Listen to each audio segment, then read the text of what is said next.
everybody. Our tech wizardry has been revealed. We were sitting next to each other the entire time. There was no bar between us, as is the way of these things, but it's good to be back. We have got ourselves a very interesting matchup to come up. V3 versus the Hawks, but my days, does it have a lot to live up to after that incredible game between the Jesters and DFM. Top two teams were battling it out, and it was a titanic clash for the ages. Both teams now sit tied, but now we've got a bit more of an interesting one. V3, unfortunately, on a bit of a downward trend in recent weeks. Hawks, largely been on the up and up. Bit reliant on the volley bear, perhaps. Yesterday was rough. But yesterday was unfortunately rough. I believe they went 0-2 again. Yes, it's now 0-4 on the trot, if I remember correctly. No, they went 1-1 yesterday. 1-1, sorry, I forgot, of course. But does it really count if it's versus Burning Core? This and other questions that we may want to answer later. No, I do apologise. It was 0-2 yesterday. We've got games to go today. And, of course, we've got ourselves, as I'm looking at the screen and bickering with my brother how else it would be. He's wrong. It's actually 1-1 for both for the last week. But of course, the Hawks indeed did go 1-1. But we've got ourselves a very interesting matchup here towards the middle of the table. We do. I'm sorry. But... I'm looking yesterday. They lost to CGA Rascal Jester. They... V3 lost to CGA Rascal Jester. Oh, you're talking week about Week 5 yesterday. Okay. So this is the point. This is the point. Right. This is the point. Shush. Where I own up and say, no, screw you. I'm always right. Listen. To what? So now it's going to be a solo cast. This is what we get. This is what happens when we get our brains scrambled by an Alistair ult that doesn't just silence Rascal Jester, it silences us by breaking our vocal cords and our brain waves too. But yeah, I mean, this is a battle for me, and I chose this as my game of the day to watch because when everyone else was choosing their games of the day, I thought, okay, let's go choose something a bit different. This is a game for me which decides who is the best of the worst teams that can actually push on to be one of the best teams. V3, the Hawks, they're kind of at the top of that envelope right now. We know how to play cut 2. We just saw that on screen. Incredible game. These teams have to punch above their weight. They need to prove to us they can swing with them, because right now, they're not at that level. And the thing is, both the teams have actually got legitimate strengths. They really do. And we saw what V3 could be like towards the beginning of split, and in spring as well. But they need to show it here. Hawks in a similar position. Let's take over to Pick and Ban. So... Pick a man coming up now, of course. So V3, going to be on the blue side this time. Going to introduce the teams. Of course, we got that lost in the conundrums of earlier a little bit. So it's Cog, Muujin, Ace, Hollow, and Reiner. The roster that we've seen for the entirety of this year. On that blue side with all brand spanking new jerseys and logo, but over on the red side, it's still the Hawks, Corporal, Zenit, Dasher, Tossle, and Apperman to invert that order for once in a while. It's very easy reading left to right. You see, this is the thing. We're doing Japanese league letters. We should really be going the right to left. I mean, I did live out there and I had to do that for a long time. I've spent many an hour reading manga and just being confused about the way that the speech bubbles are ordered. It's very difficult when it goes like that. Is that why you find it difficult to read results tables too? Yeah, that was yeah, right. I loved how confident you were about it too. I thought you were talking about the Hawks. I was like, what do you mean? The Hawks went 1-1. This is what we say when like caster pairings, our communication is solid. This is my brother. You'd think after 25 years of synergy that we wouldn't make these errors, but no. What it means is we get really stubborn in our lines of thinking, saying, I am right. God damn it, I'm the older brother, or the younger brother, whatever it is. But anyway, Ban's saying maybe we should take it away from some memes and some jokes and look a little bit what we've got. It's a lot of respect. A lot of respect to Dasher. I don't blame him. He's been so good in recent weeks alongside the Viego, which is a bit of a flex between the likes of Jungle Top, maybe mid, even if it is still a little bit of an outside option. Gwen, Karma, Ziggs, again, somewhat flexible by the Hawks to take away. Means it's the Varus first pick in for V3. Okay, so with the Ziggs gone, you look at the Varus and you think, yeah, probably the most solid, I guess. Lena has the best, most playable matchups. Fella's still on the table. Don't know whether Zenit really wants to pick that one up. Apperman, though, remember back last year, back even in spring. Yeah. I think back to the Juggernaut in the finals between DFM and Sengoku back then when Apperman was on that roster. Renekton was permabanned. It was played twice. I think Ebby played it the one time, and then just everyone else was banned it for the rest of that series. It was like, okay, cool. Nope, none of these top laners are getting that pick. Dasher. They can ban away his Lucian, which has been banned away for years at this point. You can ban away the Aurelia, which he was playing in top lane, playing in the mid lane. Ban away whatever you want. The LeBlanc is the LJL special, and Dasher is no slap shitter. No, he is not. Of course, there's a world where the Lysandra is brought back out by Ace. It has been his go-to answer into it. It didn't work out particularly well in week 4 when he tried it. It got a little bit challenging, on all honesty, for Ace. He went and lost both sides of the matchup pretty hard. It became a little bit of a talking point for us here on the LJL OU. That said, it hasn't been locked in yet, and instead they'll take the volley bear, I think probably smartly, away from Tussle, which has been his best champion, most effective champion particularly, and they'll lock in the Lysandra anyway to pair that up. So I went on just a bit digging there for just 1 second, because I was like, pretty sure we've seen Ace and Dasher play the LeBlanc-Lysandra match before.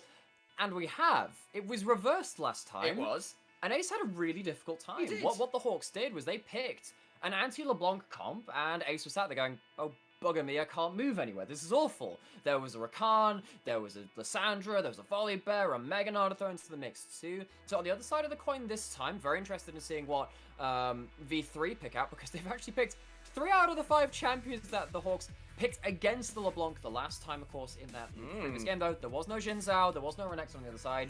Changes the diving dynamic a little more, particularly with the strength in the mid-game of how brawly the Jin Zhao and the Renekton topside can be.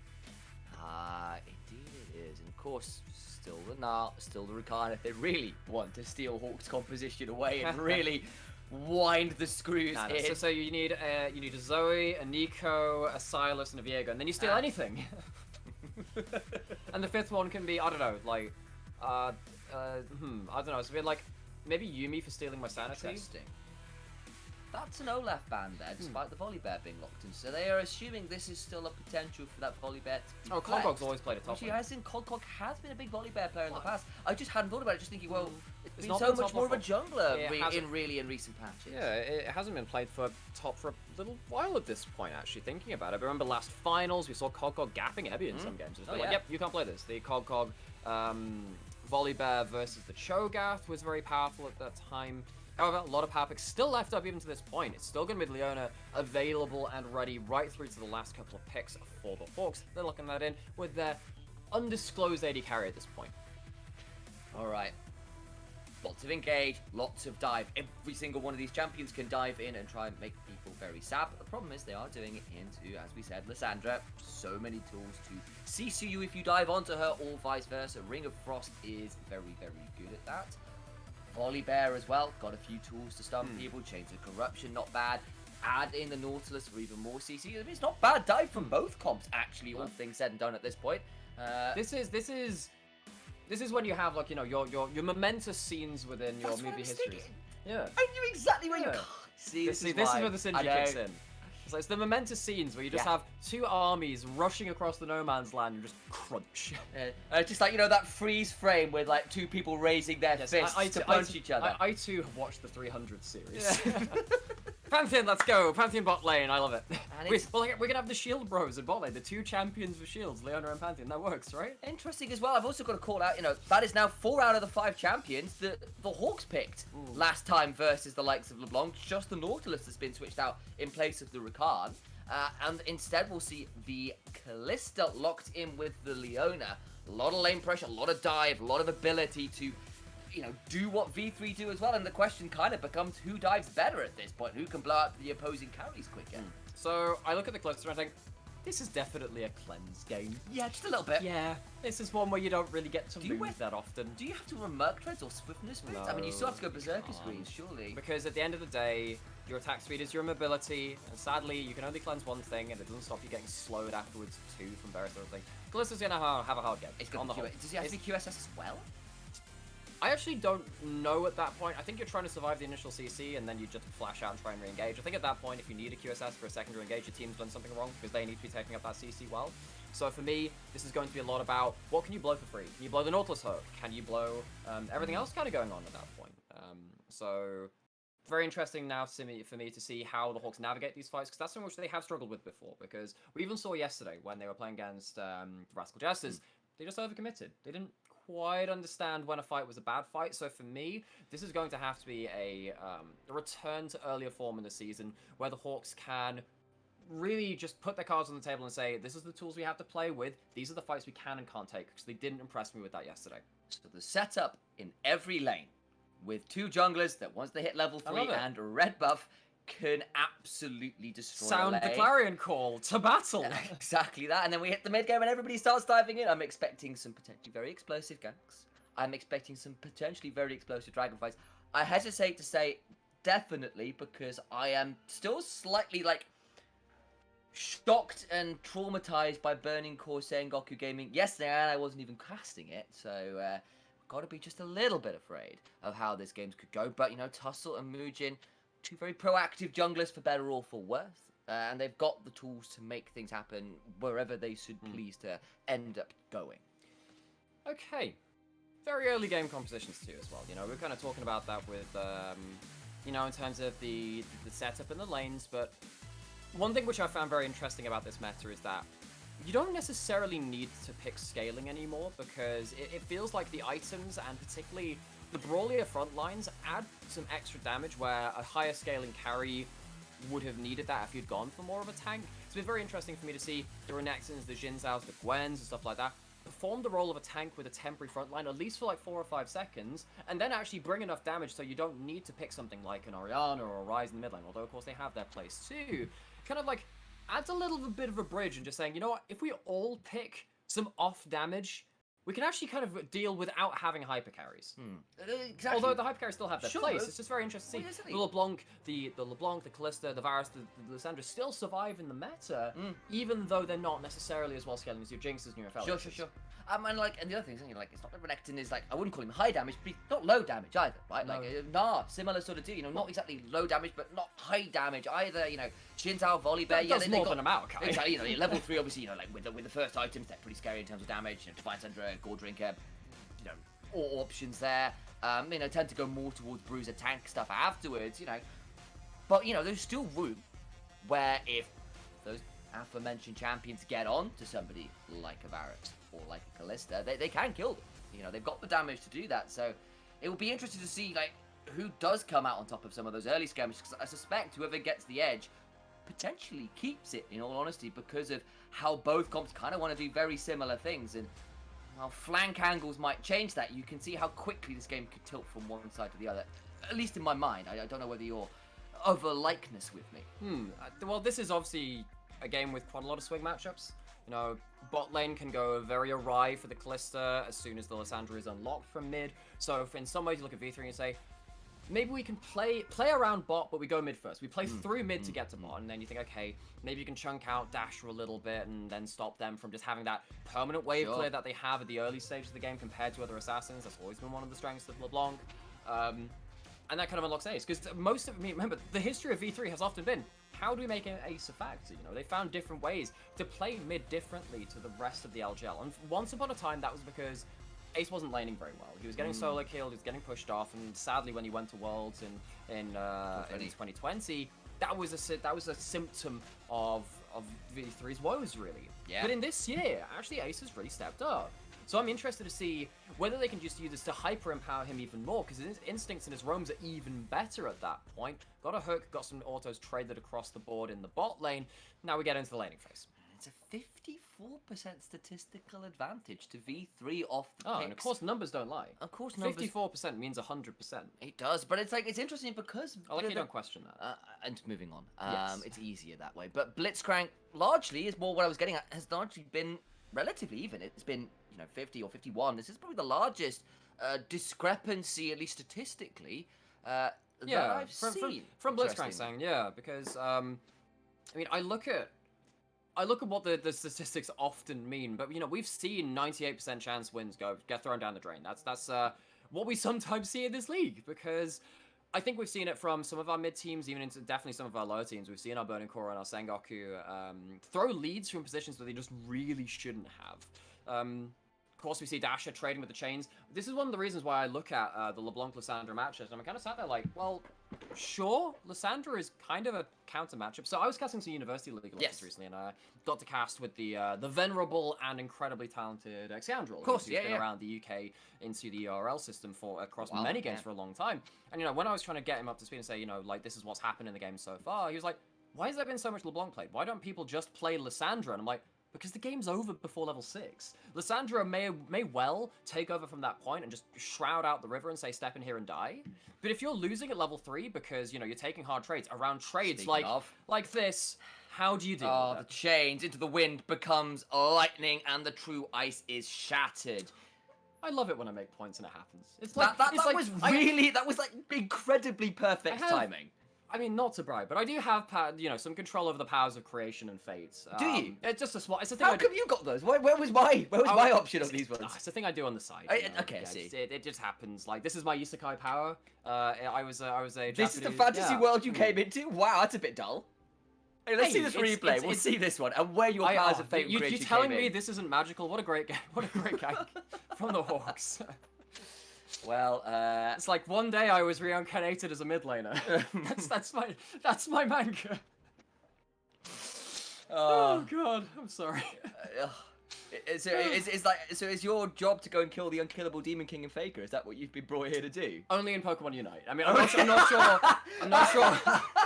not sure League is my calling card for that one, but my Gengar is pretty lit. Oh boy. Well, yeah, you heard it here.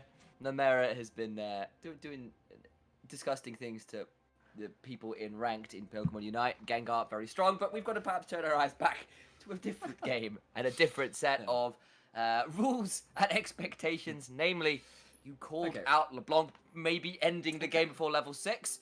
Big lead for Dasher. It happened kind of the last time these two players came out, the opposite side or the reverse of this matchup. But at least the CS discrepancy isn't there as yet. No, but kind of going back to how this happened, why is it important, why will it happen again? Lysandra obviously has some huge changes back at the end of Season 8 and Season 9, because Lysandra and Galio were just, like, permanently around, right?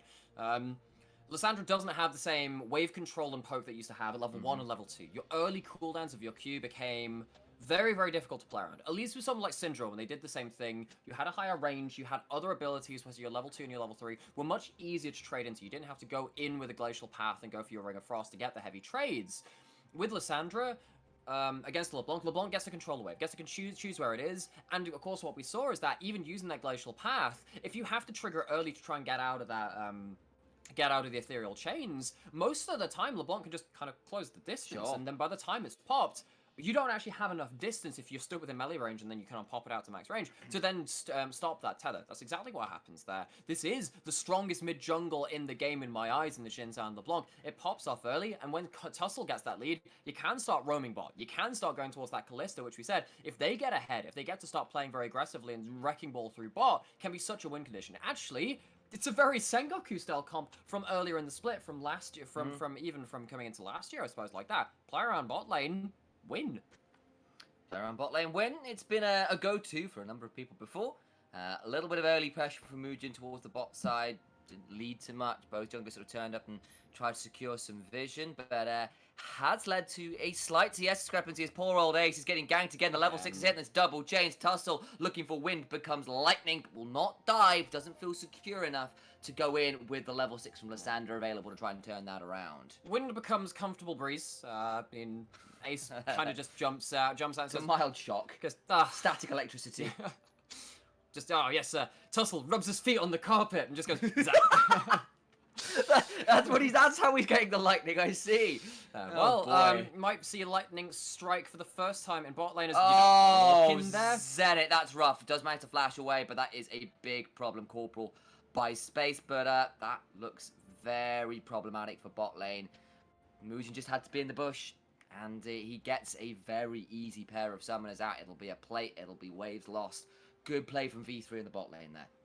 So now you have a very sizable lead for the Varus over the Kalista at this point. You have yourself a plate 2. The goal's going to keep racking up. So the question for me is, okay, you have the mid lane pressure right now from the mid jungle 2v2. Do the Hawks.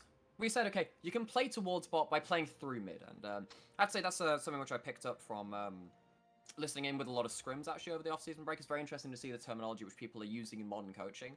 It's kind of interesting to see, the LeBlanc isn't necessarily a win condition. It can be at points, but what you use is the early advantage to then kind of baton pass throughout that game and say, we know that the Kalista, if they get ahead, is so much more valuable. We get the lead in one place because it's easier to get it there, and then you use that with the all-encompassing pressure to just go and play through the rest of the map. Tussle tried to respond there for the tried to respond to the blue buff invade. There we go. Rephrase that in my mind for a second. Apologies on the delay. I had a bit of a derp in my own brain. We'll see him. It's going to be fun. did get pushed away, did Tussle. You're right, there are a couple people around mid lane. Corporal's hanging around, looking to try and find a chain angler's dasher, but the Ring of Frost comes through. Muujin reveals themselves. Tussle's here, and now Ace in a spot of ball that has got the glitch path. Look who else it is. Reiner trying to turn it around now. Eclipse comes up. the ult. Stormbringer, big turnaround, and absolutely CC down and out. Muujin goes down to Dasher though, and now the response. Alperman has teleported in, but he's getting stunned in place. Dasher goes back over. Oh, the hook! Goes wide. Oh! Really big. Cull the Meek from Alperman, but still got enough damage to finish up Dasher. And look who else is now here. Hollow looking for some arrows, and he's one piercing arrow with the flash. One shot, one kill. Shot in the back, goes down for that second kill of that play. Goddamn V3, those thralls of course ended up turning a lot of that early play. Ackerman did his damn best to try and come in with the big Iron Spike whip into that Colomik, as you were saying. But the thralls have kind of already done their job. Dasher is not on a champion that regens through the fights, cannot take the extended engagements by continually taking damage. This obviously comes from the fact that the bot lane of, both bot lanes end up roaming up. And actually, somehow, Varus comes in later on into this. He doesn't even start roaming that quickly. Nice. You see the first play come in, and then you think, oh, okay, Thralls are down. That's kind of awkward. The Thrall does end up hitting Tussle, and that becomes very important afterwards. Of course, it ends up chunking his HP down. That hook lands, maybe things go a lot more simple. But Ackerman is playing, in that retreat action, playing as that rear guard. But Cog, one of the best top laners in the last couple of seasons, comes in, does the damage calculations, as does Hollow, shoots him in the back. And the fact that that final auto from Cog killed Dash to make another Thrall to chunk out Tussle so he would go down. Oh, Ace, you don't want to walk into Fog of War. I still would be a bit afraid of this LeBlanc, even if she did die there. Chain trades are just so nasty, man. That was the trade. That was the change, wasn't it? That you went for chains rather than distortion combos because you kept out of range of the Ring of Frost. You kept out of the CC options for Lissandra unless you wanted to all in, and that's it's something which Arya does really well actually. Because I know I said for Arya a lot, and it should not surprise you at that point, which I do spend quite a lot of time watching a solo queue, and I've seen him play in some weird matchups. I've seen him play into Poppy mid, I've seen him play to Lissandra, more classic things, stuff that you just cannot distort on top of. So what you can do in this, and what Ash is doing, you distort, sure, you distort to the side, you use that for mobility, and you use that to get your sigil proc instead. Particularly in this matchup, and other melee matchups which do try and outplay you when you dive into them. You just want to be using the threat of the setup at that point too, and if you gain control vision in a way which I'm of course very comfortable with playing a lot of my assassins around that vision control, again, just not going into their face, even though the damage is so tempting, you take multiple trades of that level, and suddenly when you do go in for a distort final kill, they don't have the HP to stand there. And you don't have options really as Lissandra unless they do get closer. And of course you can flash, you can take the claw in, of course, all of those options are there, but that's a heavy engagement for just a trade as Apperman has popped the dominance, gets a big trade. Here comes Dasher looking to try and finish this one up. Mega Knight is coming very close, but Dasher gets it, just gets out. Double storts there now. Ace is in trouble, going to get stunned in place. Toss is going to throw the wind, but it comes lightning, goes in. Ring of Frost comes down, but there goes Apperman as well. Glacial Tomb buys as much time as they can, and down goes Lissandra. And this is kind of showing the problems of the Lissandra pick. You are not a solo carry. You're not going to be taking Electrocute in the current matchups that you're into. I know that Aftershock is not that efficient. Again, one of the other reasons why they kind of fell out of meta just a little bit. It means you do like that damage, particularly in those situations like that. You don't have the ability to turn around the big plays. You need to do that with someone else with you, which is why it helps to have someone with damage, and damage is coming in the bot lane. There goes the Volley Bear ultimate. The Storm is brought down. Down goes Zenit. Cleanse doesn't work on Death. Hawks still get first turret in the top side after the pressure they put up there, but it was a solid response from V3 to make sure that things were still being proactive on the map. So, the Callista, which is often one of these picks which does really want to win lane. Again, we were kind of talking about with the Phelios in some of our other games on this stream. Yeah, if you don't end up winning lane in the same way that Caitlyn, who dies in lane, you don't really feel that valuable. Going back to the replay of the top lane though, not going to be going back to the bot lane so far. Apperman starts stacking up that rage and just sets up for Dasher, who has the first play. Because they keep forcing Ace to take bad recalls, Ace does have the ult. Yeah, that's great and all. You don't have a Zhonya's, you don't have a second Glacial Path or a Flash, you don't have nearly enough move speed or outplay potential to go and lock people up under tower or get out yourself. Clean play too far on the top side, then it's reversed on the bottom side, isn't it? That it is Muujin Bear, baby. and Reiner with the great dredge line. It's just too much CC. Zenit had nothing to do even with the cleanse there. That's a bit unfortunate. And this Kalista win condition, not really active. The Varus win condition, 2-0-0. With that dust play and the tier stacking, looking a little bit more tasty for V3 on that side. Actually, at this point, I mean, of course, we've got a bit of an Ingress into the mid lane, so see if anything happens there. Thinking about it. Doesn't look like it'll be engaged. Dash looks safe. But I want to talk about Rhino, because, of course, 2020 summer, we saw Rhino reach the real peaks of the LJL heights. They've come back with a real resurgence of form in this split. Tussle finding Muujin might force out the ult, except he doesn't have it. Ingress into the enemy jungle. The mid jungle is CV2, just out-muscling V3 right now. And I feel like actually Tussle and Muujin both played this game pretty well in terms of trying to get their win conditions ahead, or at least some of those early game options. The LeBlanc has been used with the agency there to try and get some options, as you called about, even if it's not a true win con, as you were kind of saying. Like, it's a way to get power early to pass that baton on. My problem for the Hawks right now is that the alternative on the other side, the Lissandra, been involved in some assists, dropped a couple kills, bit unfortunate, but isn't miles behind, even-ish in CS. But the win condition, things like the Varus, being pretty nasty versus a lot of these short-range, relatively squishy members, is online, actually. And is this going to be a problem for the Hawks that all your gold is... I mean, you wanted it on the LeBlanc, but the fact that the trade has been Zenit kind of being put under the cosh, is that more of a net loss, even if it doesn't appear to be in the gold and some of the objectives? I mean, they're still a prime target for the LeBlanc, right? That's the big thing, because in this kind of game, when we had LeBlanc back in the meta, I love to see this, because LeBlanc has all the tools to get kills just out of nowhere. Yes. Turn the fate of a game, but you have to be good at it. You have to be just bluntly, mechanically playing the champion well and playing it objectively well. And we've seen, of course, the likes of Aria play so well today in positions where they can 1v9, but Dasher is maybe up there as our second best mid laner. Actually, I would say He probably they're is. second best mid laner. Between them and Nation, maybe. Of course, we've got some of our CGA appreciators on our cast in Middlecart, and then but I think Melvin Izzle's on my side for Dasher being second best mid. But I'm probably there with you as well. yeah, we've got a couple of us there. You know, we are there. We're hidden, but we're there. And Dasher is, you know, has that gold lead. It's not massive right now, but it's there. They've been unlocked in a side lane. They're the ones pushing in the Lissandra, so if Ace wants to respond, they're going to be in a position to force out a teleport, and Jen can blink forward, force the teleport out, and then just go back to wherever the hell they came from. Speaking of that, LeBlanc's TPing onto the Vision Ward in top river. Looks like a big fight. All right, Reiner flashes the Solar Flare at the last second, just gets close enough to the wall and gets their way out. That's the teleport down, Dasher hops forward! Flashed for that, was close, my days. I have to say, one of my favorite LeBlanc techniques, and it's not particularly special, but the E-Flash, of course, where you kind of like, you cancel your animation and you flash forward with it. Had the double sigils, it goes, I could pop this. I could totally pop this. Of course, it doesn't have the ignite, doesn't burn you so much from hollow, but it stops the contest coming through. Dasher, really feeling this game. That's what you love to see, because as we said, this pick has the agency this player has wanted for so long on this team. We saw it with the Zoe in 2020. Love to see it back on his LeBlanc now. Okay, just shy. It was knew the angles. Tussle flashes out from the glacial path there from Ace. That's unfortunate for the Jins down to lose that. But it is this Bruiser gang that Melvin Ozil was coining earlier in the day. Yes, LeBlanc isn't necessarily in that group in the same sense of being a bruiser, but you know, someone who is diving in, looking to poke, looking to be obnoxious. That's the side that has the lead for the Hawks. The gold for V3 is all on this Varus. My days, is it strong? But we've seen how much HP they can lose, right? I mean, they don't have a Maw. They're probably not going to build one for quite a while. They don't have Merc Treads. They are going to be a sitting duck for this LeBlanc. It's a Leandri's LeBlanc. That's not my favorite.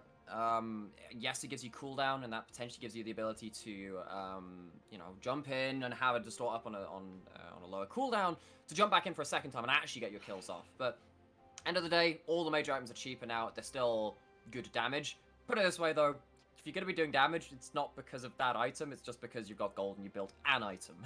Yeah, and maybe I get the reasoning. Well, like, you're into a volley bear, even a Nautilus, the Sand. You don't build huge amounts of MR and you can pop them with Ludens. Yeah, but they do build HP for the burn, and like I understand that, you know, like you kind of maybe you want to be popping the Varus. Let me just riddle you this. If they die within 2 seconds because you pop them with a full combo, how much Leandri's burn are you actually getting? Yeah, but if you're hitting the volley bear and the Gnar, that's maybe a little less likely to pop them from 100 to 0. You've gotten 4 ticks of Leandri's before they've died.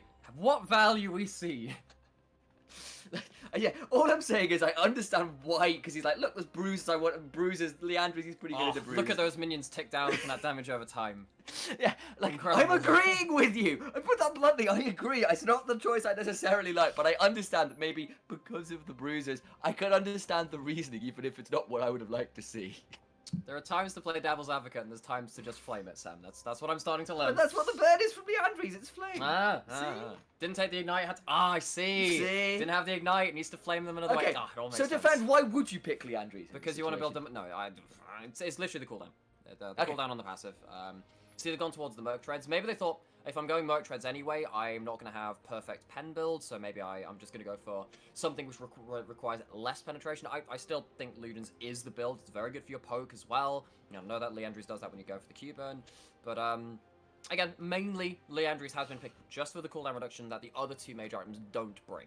So the salty LeBlanc main is salty about Leandris, and honestly, I'm not a main. And It's not a main. In all honesty, it's true. Actually, Ari is still the main. But anyway, the point being, a LeBlanc Especially player. the Covens. There you go. Anyway, the point being that there is a solid reason to dislike the Leandris, what I'm getting at, and all our bickering aside. I mean, I've spent a great many months watching Ari players build Everfrost into Cosmic Drive, and I've sat there like, no.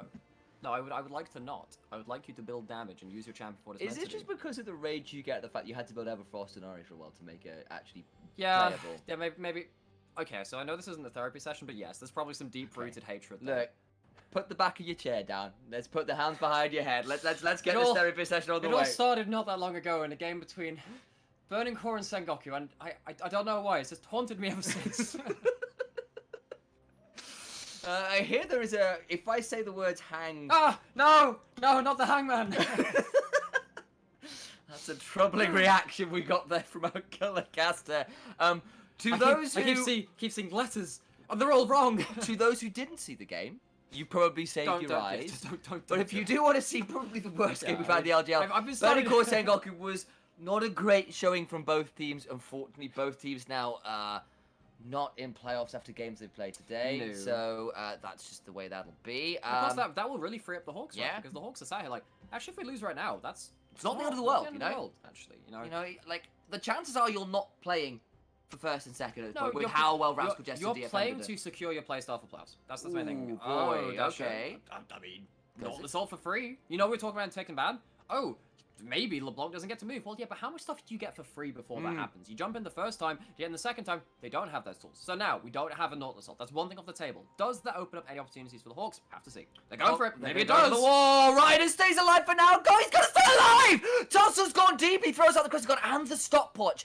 And that's now burned. But Reiner's gonna have to back away, and I think Hawks can retreat back towards this dragon to secure the second one for their turn. We said these fights would be close, and whoever it tilted to the most early would potentially have the advantage in this game. Gold now dead. Even dragons, even heralds have been even. It hasn't broken one way or the other quite yet. No, it hasn't, but we can see what's happening the more and more damage that this LeBlanc gets, because still very much a threat. If it comes to a point where actually that's the Lissandra being thrown in first, because there's no QSS, there's the Mertrez, yes, that definitely helps. You just end up losing your LeBlanc very early on into that fight. This time it's actually the Hawks which just get caught over engaging, maybe emboldened just a little too much by gaining one of those CC engaging ultimates from V3. It just wasn't enough for that time that, oh, Lissandra, okay, isn't caught. Thought that would go much worse than it looked. Nearly ace playing to the wire there a little bit.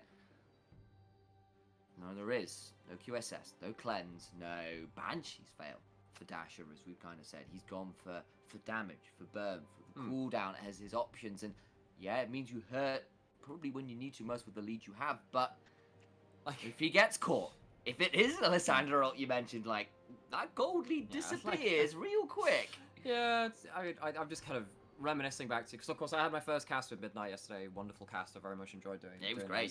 You guys killed a very difficult game in some ways. Yes, just to kill us. Incredible, really. But you know, actually, one of the things we bought a lot of time with in that game was, we hate this item build. There's no Mythic on a Kha'Zix, and I'm just there like, well, at least it's not like Nation building like random Triforce Lucian like we saw yesterday, or you know, some other of I mean, like we tended to give, you know, the mad scientist vibe over to Rascal Jester. That's what we ended up doing, particularly in 2020. A little bit of a different vibe nowadays.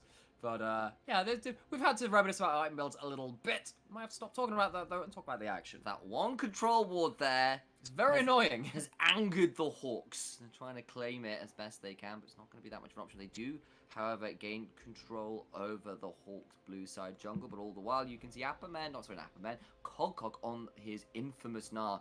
We all remember some major Baron plays he's had. Last in that playoffs champion. for Cog were incredible. Oh boy, yeah, he was pretty special. Managed to make the run to finals, partly off the back of his incredible skills.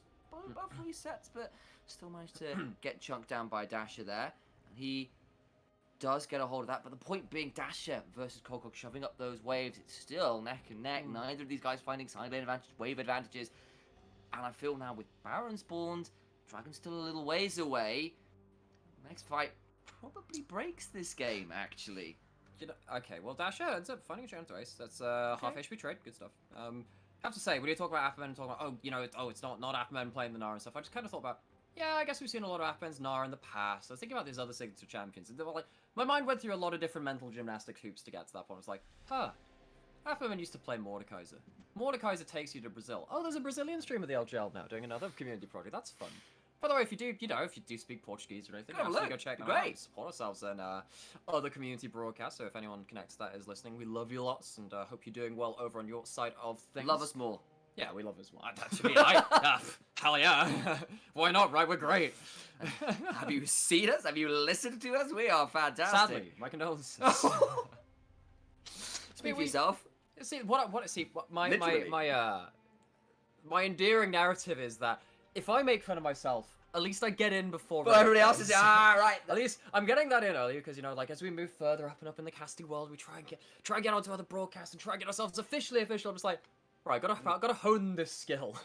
What was our band name again? Something for the Jesters? Was it Victory for the Jesters? No. Happiness for the Jesters. No. Good news for the Jesters. Good news, everyone. That's it. So I'm saying like this again. If we laughing at ourselves, that makes us the Jester. And that's good news for the Jesters that we can get ahead of the thing. Yes. See, it all comes back together. How did that last game go? Oh, to shreds, you say. What about your title chances? To shreds, you say. It's a little bit early to say that. Reiner, to shreds. He said to shreds, they say, Dasher. Perhaps only shreds a third of the HP. Just burn him down for a little bit more with that Leandries he's got.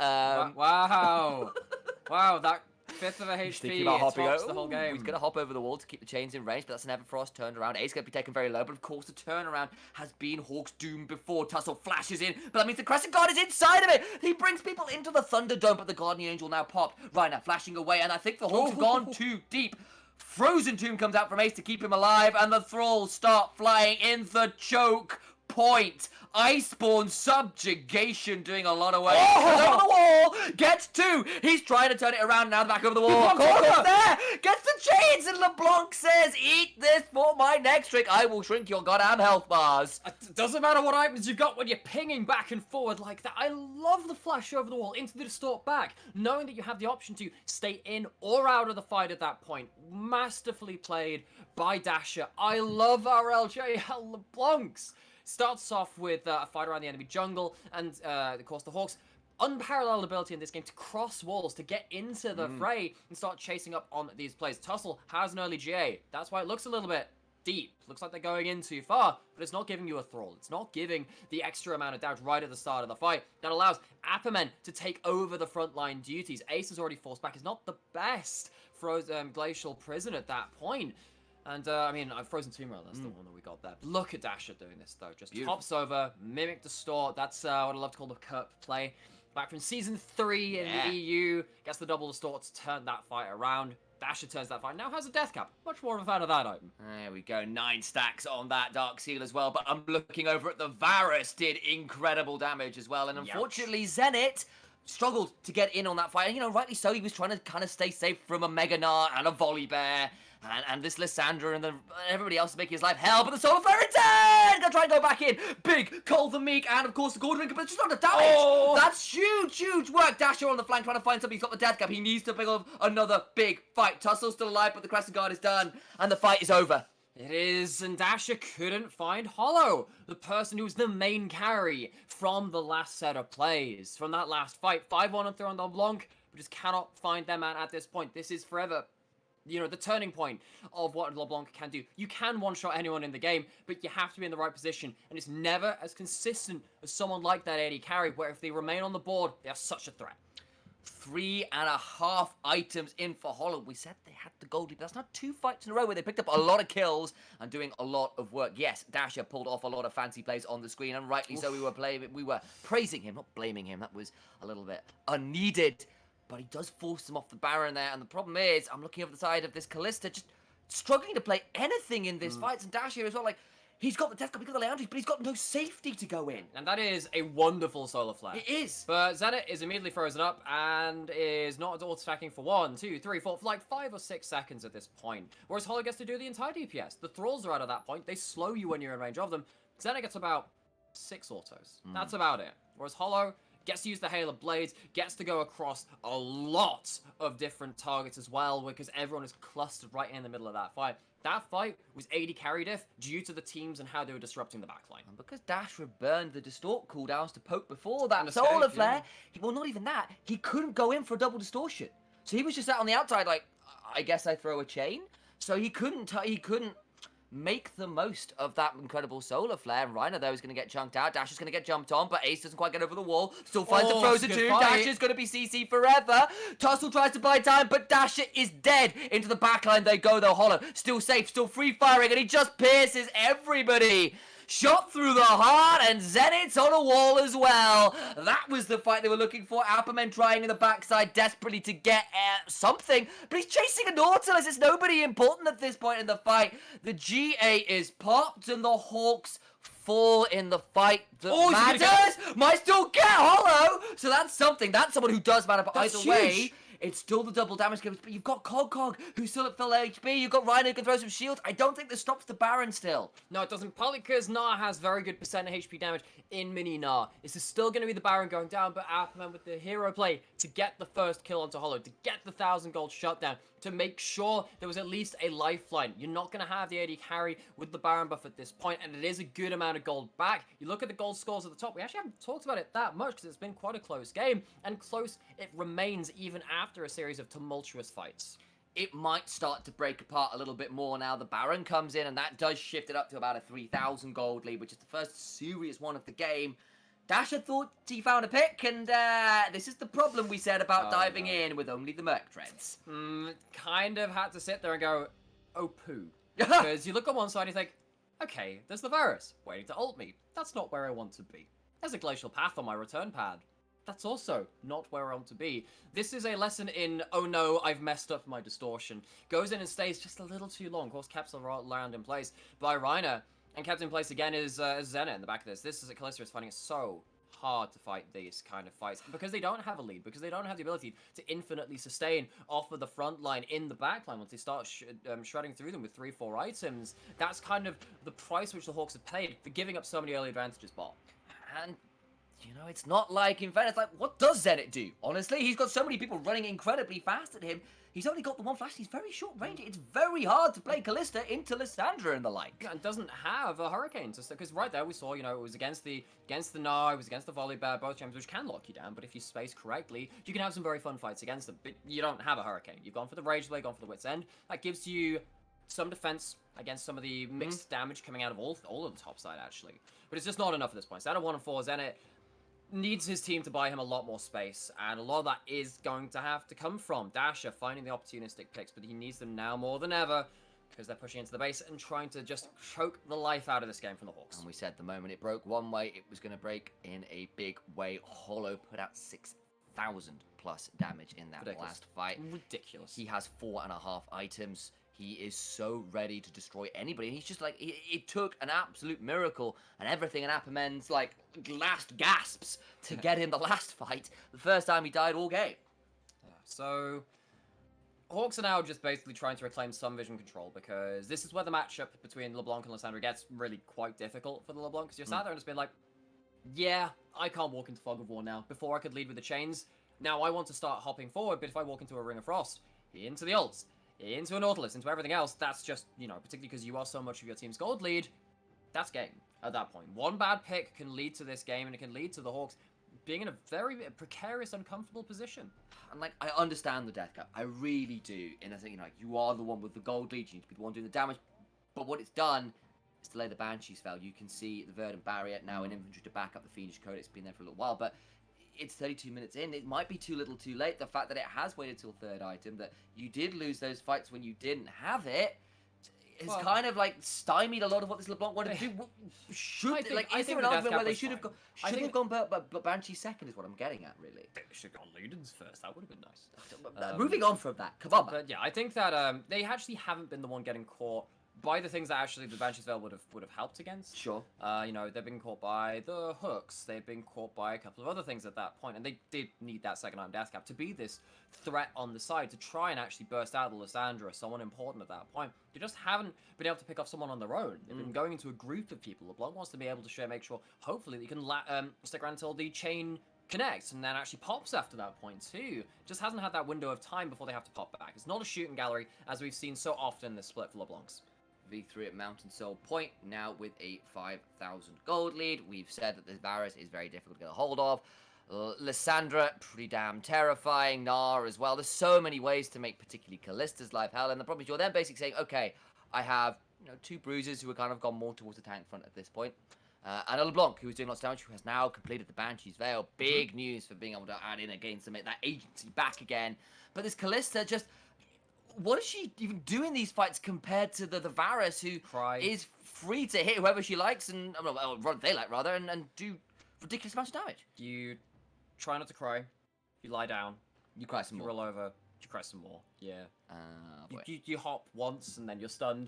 One hop this time. The cha-cha slide, courtesy of V3. Oh, Reiner's actually caught out here. All right, they're going to try and turn this one maybe into a mosh pit. Never mind the cha-cha slide. Happerman in the front line, doing his best to buy space, but he's just stunned up forever. That's the Fate's call. But the Fate is dead. Does get Reiner. It's a 1-for-1 right now. Support. Full support. Oh! The Meganar, as always, is just phenomenal around the Baron pit. You can't give him the champion Zenit, though. Free firing best he can, but he's just stacking spears. He just can't do enough damage. Dasher, Tussle, just can't finish it up. It's a flash out from the Blanc. She'll live to see another day, but she's also going to have to witness the death of a team. Maybe they can just end it off that. Oh, we have so many signature champions in this league, and Cog's now is quickly becoming one of those picks. Of course, Ebby, one of our most famous players, is a big Gnar player, but Cog has just popped off in this pick time and time again, and that all will seal V3 a 6-5 record coming out of this game. They were on the race to playoffs now. Hollow was feeling it there. He desperately wanted that flash piercing arrow. Couldn't quite find it. You can see Corporal desperately trying to trim the wave, but he'll fall down. He's subjugated once more. A thrall of Lysandra. Maybe, actually, the game is still partly off that. We can't have called it just a touch. Just a touch too soon there. Maybe, but still, this is a pretty huge fight. It breaks open the mid in here, but again, seals V3 with a large amount of gold and the control of the map. This fight was the first one in a very long time where you can see Zenit actually free hitting, actually getting some damage. The Callista ult does a lot of work for that too. The re-engage from Corporal, particularly when the fight starts anew, is very important. But, I mean, at the end of the day, if everyone's clumped up and Callista's trying to jump around that short range, it does open up options for a Meganar to come in. That's exactly what happens. Just can't do enough damage. You saw how much Zenit was like, I'm going to hit this now, I'm going to cleanse out, flash out from the wall. Shred through this Gnar. Wow, he does 5,000 damage. You just couldn't kill anything. It's just too hard. Never before have I seen 5,000 damage and someone still with a third of a HP bar. It's just, yeah, again, it's just a little bit of like, well, what do you do at this point? And you're like, Apperman again, good damage to the backline, but Dasher couldn't find where he needed, and you're looking at the other side. Sadly. It's 4,000 minimum for both carries, plus nearly 6,000 for Gog, 3.1 for Muji. It's just not enough in the tank, it feels like right now for the Hawks. I mean, maybe Callista should have bought Ludens, and maybe Cog should look for an engage again. He's going forwards. I refuse to consider the thoughts of an AP Callista.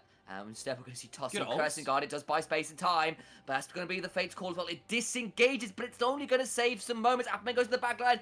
He's frosted up with a ring of said option. Johnny Cash maybe should have rewritten the song. Ace is deleted. Gets the Frozen Tomb off, but that's a good pick off from Dasher. That's what we've been needing to see. He's on the flank. He's going to try and recall, and the kill onto Ace saves the game. Actually, the game is still on at this point, so it's Mountain Soul point for V3. Dragon Swarming in 20 seconds. You're gonna have to go at it without the Lissandra. One of the best ways to seal the fight Which was is going thralls. in. They're gonna go for the game-ending fight. Dash is not recalled. He's not recalled. He's got teleport. He might need to burn it now. It's 2 dead. Hollow finds a triple. And that is game. They thought they could hold on. They thought they were going back Dragon. They just turn around and say, well, Dash is not here. We'll murder them all. Oh, Dasher makes what could have been a game-saving play, and then is caught napping. Caught sleeping, doesn't get back to base. It's a straight 3v3, and one carrier has 14 kills. The other one's got many less than that. V3 end the game. And it might have been 0-4, but it'll now be a win back on the board for V3 against the Hawks, who they were tied with. The new blood, the guys coming up at the bottom of the pack. Still got a little bit of work to do for the Hawks. So, we have ourselves a very interesting situation setting up for playoffs now, because, of course, we know that bottom end of the table, very far behind, but there's only a couple of games left. It's not out of the game. It's not out of the question. You could lose all of your games, and a team could start bouncing back and nipping at your heels. So we've got a lot left to play for and going back into the last couple of games. A much-needed win for a sliding V3, an unfortunate loss for a kind of upstart Hawks looking to challenge to go a bit higher in the tables. But, break this one down, I'm going to cut to a quick break. Back with Nana's desk just after this.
We're back, ladies and gentlemen. We're here. Time to talk about some V3 and some Hawks. And it was a pretty tight affair for large swathes of the game. Started with both sides kind of playing towards different elements. Bot side for V3 getting ahead. Hollow got a lot of gold. On the other side, Dasher on the LeBlanc getting very scary. We hit this kind of mid to late game stage where Dasher was struggling to find a lot of efficacy in team fights, whereas Hollow was just untouched for so long in that game. Yeah, you can see the difference between the front lines and what the back lines could do in regards to them, because, you know, we saw some fantastic fights coming out of V3. The Hawks were looking to play around Dasher, but Dasher just couldn't dive into the death ball. We saw a couple of times where they picked off by Nautilus hooks, and that was a big turning point during that game, because before that point, we were wondering whether we would see like that Arya-like performance where they couldn't be touched. They come out with miracle kills, and they did get 1 or 2. Just wasn't enough to turn that game. And I think there was one play we did really want to look at when we could as well, where Cog as well manages to find another one of those incredible Meganar ults and really seals the game for V3 when they had got that edge and Hawks were kind of holding on. Zenit gets to 3-5 for the first time and just can't do enough damage. Cog too tanky. That's the term I'm looking for. And I think this was like this. We kind of talked in the early game quite a lot about. Kind of want to get the Callista ahead. It's difficult to do that versus Varus. It's difficult to do that against a lot of these lane bully-like champions, which we've seen in the meta. particularly if you don't end up kind of moving the pressure you gain from that mid-jungle 2v2, which is so strong, down to that bot lane. That was the real missing piece of the puzzle for me from the Hawks, and we do have a clip of it at some point where we saw the Hawks get their wings clipped. Basically, I mean, it was a close game. It was pretty competitive for large ways. Both kind of comps wanted to play in similar ways. Dive in, find the picks. The 300 clashing of battle exactly, lines, yeah. But the kind of that difference was, actually, Ace, even if he got put a bit behind, was still even CS. It could still be very useful. The Iceborne subjugation, all the CC, still very good. But on the other side, Zenit, as we said, well, what do you do? Lots of pressure bot side. That unfortunate flash cleanse from face checking Mugen in the bush behind the tower, which of course you don't necessarily expect. You want to go check it, and we're just like a second too late. And Zenit doesn't get to free fire. Hollow certainly did. He had a lot of clutch arrows in that game, and really want to take my hats off to that guy. Really good in this game. And of course, last split, Hollow was a player which I wanted to see more out of because we saw some good laning performances, and that was fine, but it wasn't the level of Archer that we saw in level 20 in 2020, and that was kind of that was a high bar to set because that was the best AD carry of our 2020 split. But this game, good luck for them. Absolutely. Just got word from production as well. We do have that clip of that really game-deciding fight. It was already looking a little difficult for the Hawks, but this is the one where maybe they could turn it. It just wasn't enough. Because at the start you think, oh, that's a decent pick. No, the Glacial Path's been used. This is maybe something we can play around front to back. We have a GA. We have a lot of things to come in. And then you think that the Callisterol's actually pretty decent, but then actually Corporal just dies, gives a Thrall, Cogcog stuns them into the wall so they get hit by the Thrall, and while Zenit, yes, is hitting people, you look and see how little damage Cogcog is genuinely taking from this. Doesn't get to rend out any of those stacks either, even though they spent a long time getting sticked up. I think there was 17 in there by the end of it, if I saw that on the toolbar of Cogcog towards the end of that. What a clean fight to play around this low-range brawly comp from V3. Yeah, and then from that, it's kind of push into end. There was that one little moment towards the end where Dasher gets a kill and they try to split the map up, try and play for the soul, and V3 just decide, well, you're not there, that's all the damage, we'll engage, they get the win, and it was a much-needed win for them. They were very far behind. They're not very far behind, they've been falling down the stands when I'm getting behind. I've been a bit behind the meta. A win now would really buck the trend, and they seriously need it. But we'll see if they get to do that next. Of course, absolutely. Well, after this one, we've got another game coming up, and we're going to see ourselves one last little game from us two before we pass over to some other casts. I'm very excited to be believe it'll be the side of...